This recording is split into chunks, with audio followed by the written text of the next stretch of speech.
Hi, my name is Dell, and welcome to Comic Snags. I just want to let you know that most of these comic books I bought for $1. I did buy from two different vendors today. The first batch was all $1. The second batch kind of varied in price. Okay, so the first one I want to show you is Teenage Mutant Ninja Turtles, the special edition Ash Can. I believe this is San Diego Comic Con exclusive.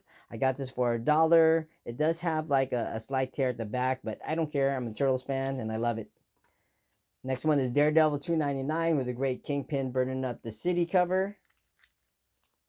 We have X-Men 218, cover art by Arthur Adams, penciled by Mark Silvestri, written by Chris Claremont. I am collecting Uncanny X-Men, have been since I was a kid. I have 130 upwards to 300 with some issues missing in between. This happens to be one of those issues. I'm glad I found it for $1. We have Punks the Comic. I love this cover by Rob, and I'm gonna butcher the name for sure. Guillory from one of the creators of Chew. Next one is Infinity Gauntlet number 5 with a great Riri Williams cover. The next one is Hawkeye number 20, from the Matt Fraction run. Love the series. Charlton Bullseye number 6 featuring Thunder Bunny, which is great because I just love the cover, man. The cover is so crazy. You got to pick it up if it's $1.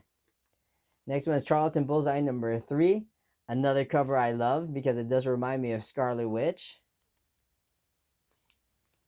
Secret Wars number 4. I love Alex Ross. I'll usually pick up anything that he actually makes, especially this dope cover with, I believe that's Emperor Doom smack dab in the middle. Aquaman number 42. I love Teen Titans Go, so I couldn't resist picking up this variant cover.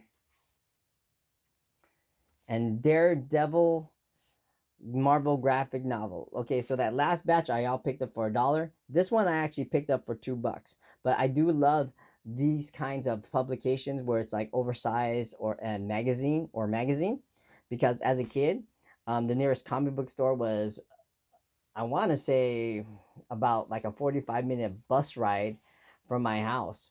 So at 12 years old, sneaking out to the comic book store, jumping on the bus, going into the city was a little bit dangerous. But I did it anyway in order to pick up some books. But what was close to me wasn't that far away, like maybe a 10-minute bus ride, was a warehouse and a Tower Records. I know I'm totally dating myself because both those establishments has gone out of business, but they did have they didn't have comic books per se, but they did carry these magazines and graphic novels. They carried Cracked, Heavy Metal, Marvel graphic novels, Conan, um, I think Vampirella as well, and I would pick those up, and I just love these oversized ones. This is one I had as a kid, and I believe it became moldy after being in my parents' storage for such a very long time.